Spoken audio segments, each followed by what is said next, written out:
Hello, I'm Susan Hall from Curtin University of Technology in Perth, Western Australia.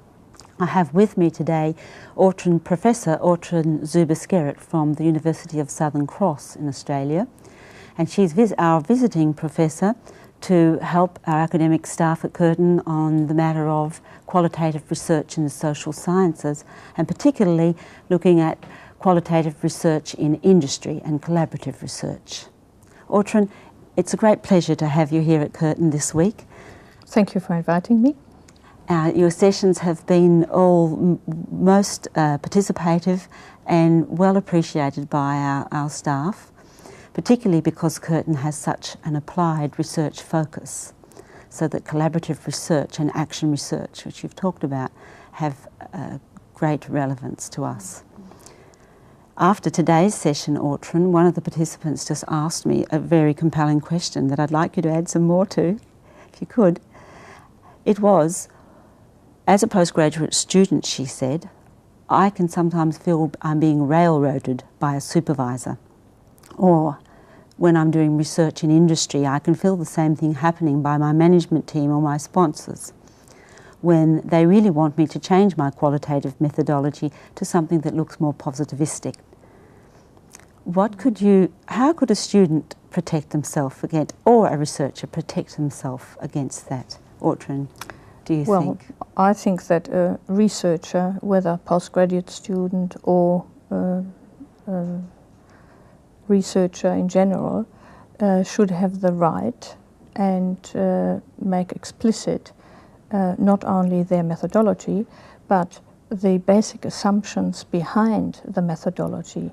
And that is most important.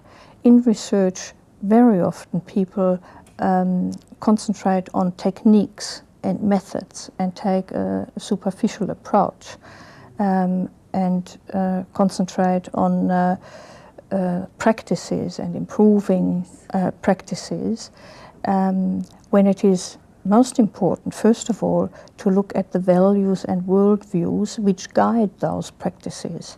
That is why it's so important that researchers look at epistemology and their philosophical and theoretical framework, which is behind the research and guides them, before they then make their methodology clear.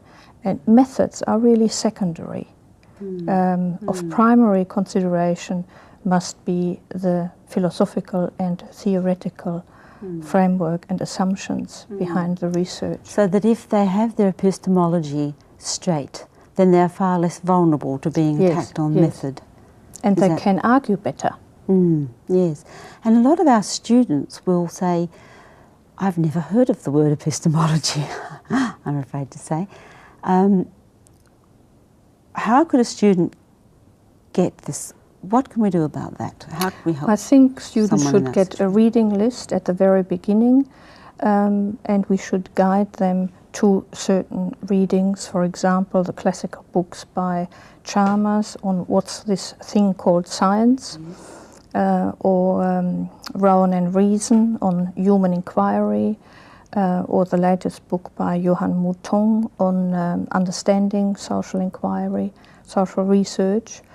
And give them a reading list and let them read first, and then they can make a decision which paradigm, research paradigm, they feel most comfortable with. Yes, yes. And so that's really a role for supervisors, isn't it? Yes, we cannot impose research paradigm onto our students. They have to naturally grow into it. Yes, yes. And I don't think that that's always the way that it happens, because I suppose as supervisors we tend to supervise from our own paradigm, our own epistemological framework, and we might perhaps be advised to stand back one and let the student go forth and explore first, and then make the decision as to who supervises. I suppose that can mean changing supervisors quite early in the piece. Yes, yes. And that is a better way of operating. It is better to change supervisors and, or first of all, to know who is who in the faculty and what approach do they take. But for students it is important to learn where they stand, what position they take, what theoretical position they are most comfortable with, and then select the supervisor. Yes. And each supervisor has to be clear about his or her theoretical framework. Yes. For example, I always make my theoretical framework of action research clear to my postgraduates so that they know where I come from. And I have this very simple diagram where I say that to me action research is not just a technique, but a philosophy, a methodology, and a theory of learning. And my philosophy is based on the three main pillars of action science or action theory, based on Leontief's work, critical theory based on the Frankfurt School of Critical Theory, and Kelly's personal construct theory.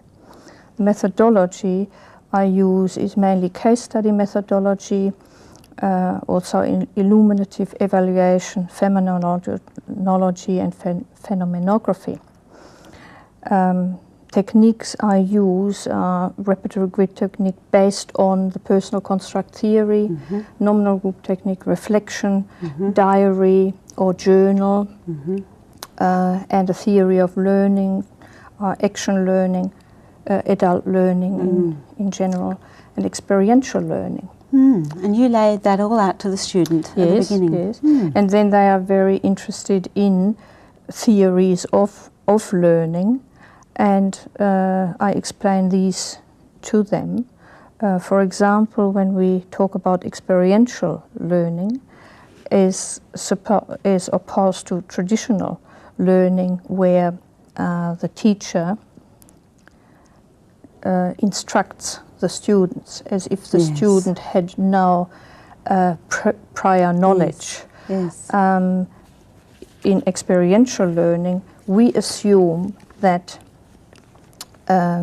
adults can create knowledge on the basis of their concrete experience by observing and reflecting on that experience, by formulating abstract concepts and generalizations, and then testing the implications of these concepts in new situations which give us new concrete experience.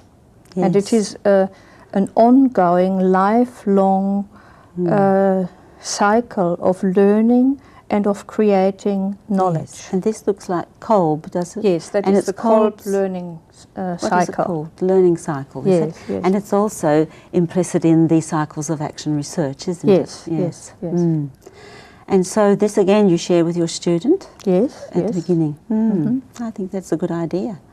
And normally people who are interested in action research share these assumptions.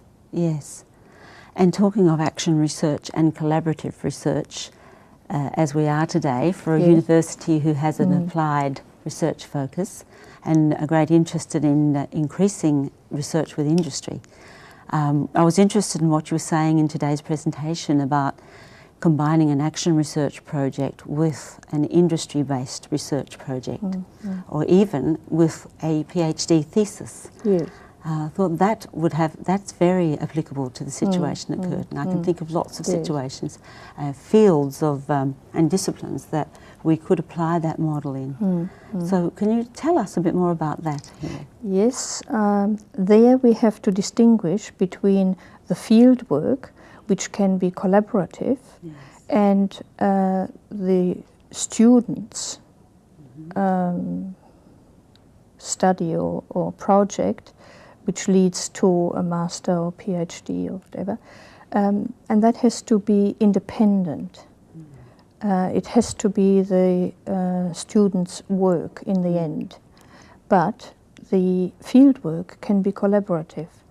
And Chet Perry and I have demonstrated this simply in this diagram, where we say that an action research thesis can be designed like an action research project, where in the first cycle you plan the thesis, yes, and that includes the problem definition and analysis and the literature review.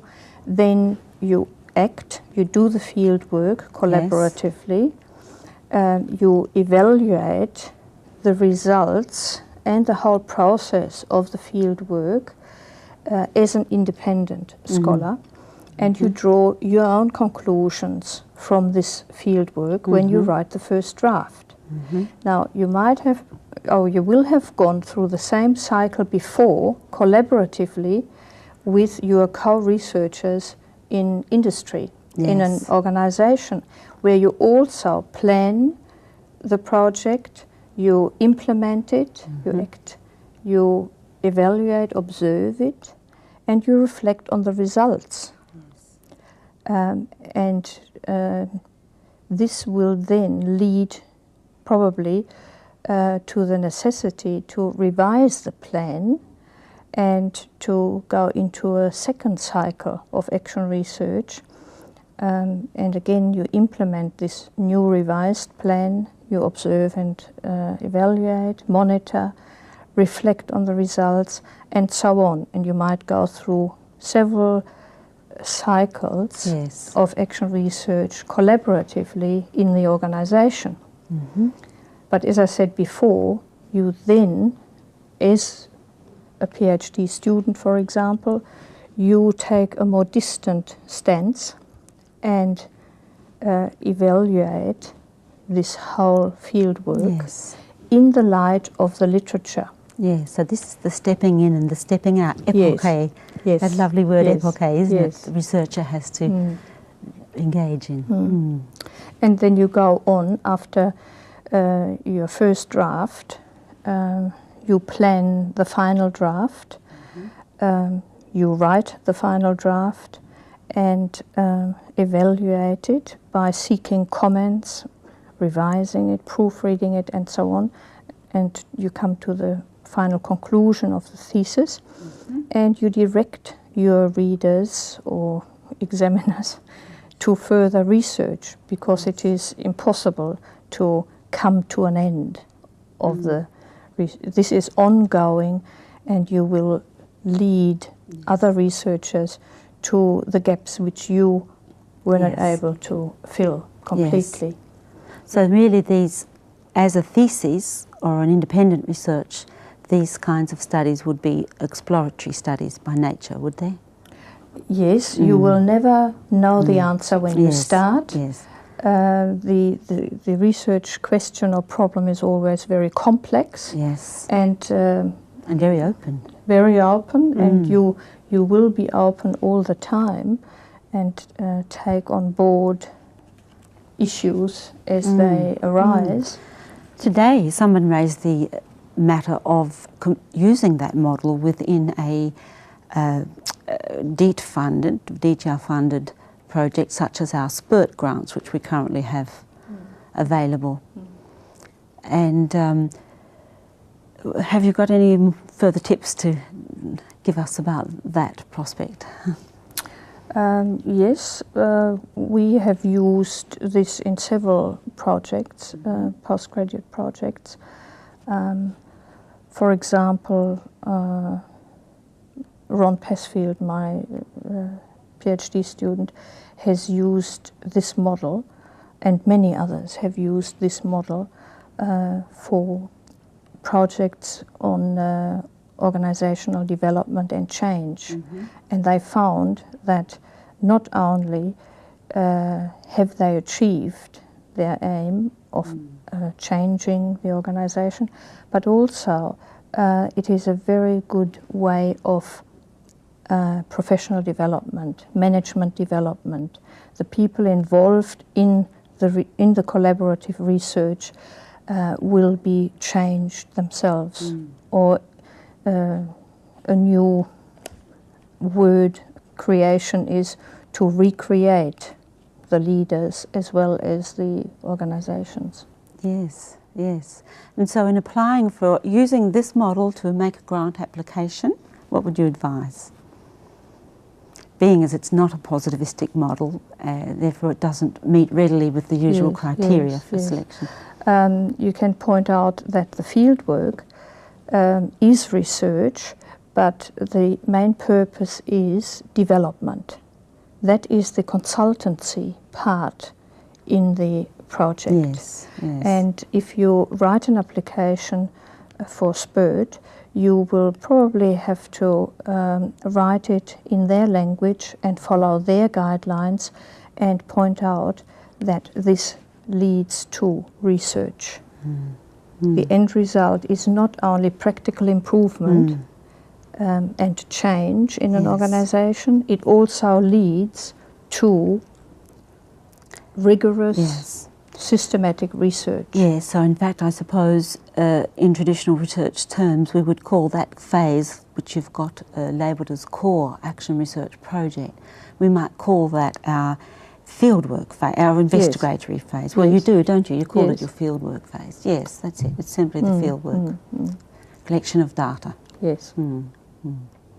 Yes, well, I think that's got some great prospects for us, and I hope we can And it can be adapted to suit particular needs. And leading towards a conclusion here, Ortrun, if I can do so on a slightly personal note, which I hope won't embarrass you, somebody at the session today and at an earlier session this week said of you something which I think has great relevance for us as teachers and as academics, and that was that they noted you as a very humble person, a humble scholar, humble and knowledgeable. What do you say about this humbleness? What does this mean to you? It means to realize that there is a whole ocean out of there of knowledge which we don't know. We can only grasp a little bit of knowledge.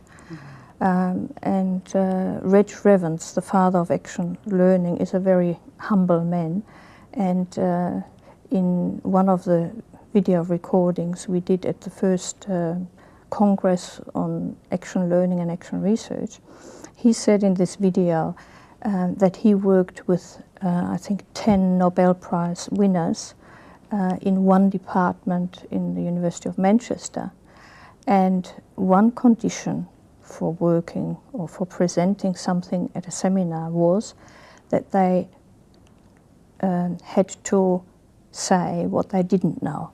They shared their ignorance. So the Nobel Prize winners were asked to share their ignorance. That's right. They did not boast. They say researchers must have a sense of irony, don't they?